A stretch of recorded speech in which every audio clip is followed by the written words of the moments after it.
হরে কৃষ্ণ। জয় গৌর, জয় নিতাই, জয় গুরুদেব। আমি আজ আপনাদের বলবো অভ্যাস করতে হবে। আমরা কি অভ্যাস করব?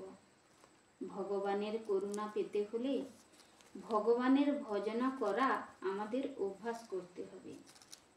লয়, বিক্ষেপ, কষার, রসস্বাদ, এই চারটি হলো আমাদের প্রধান শত্রু।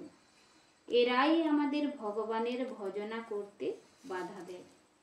তাই আমাদের উচিত আমাদের ভালো থাকার জন্য সে ভগবানের ভজনা করা।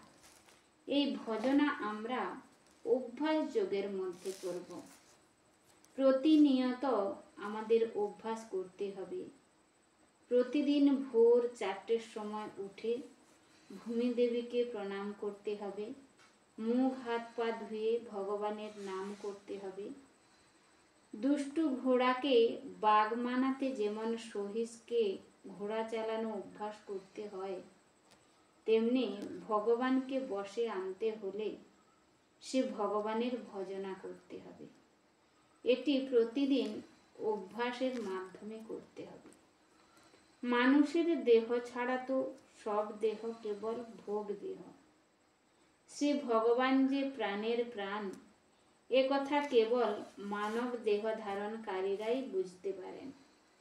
আমাদের শরীরে ভগবান আছেন বলেই তো প্রাণবায়ু আছে, আর প্রাণবায়ু আছে বলেই আমরা ভগবানের নাম কীর্তন করি, অন্যকে সুখ ও আনন্দ দিতেও পারি। আর ভগবানের নাম করতে করতে যদি সাংসারিক সব কথা ভুলে যেতে পারি, তাহলে তো চিরতরে মুক্তি পেয়ে যাব।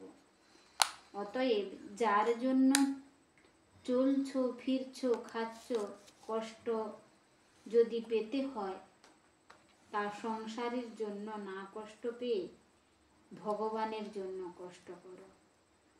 তিনি কৃপা করে চক্ষু, কর্ণ, হাত, পা, মুখ দিয়েছেন।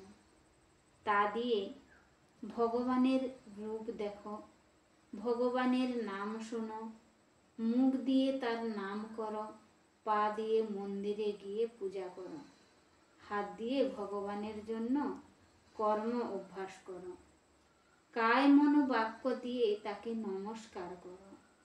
প্রতিদিন আমাদের অভ্যাস করতে হবে ঘুম থেকে উঠে আগে ভগবানের দর্শন করা এবং ভগবানকে প্রণাম করা, তারপর স্নান সেরে ভগবানের সেবা করা ও তার গুণকীর্তন করা।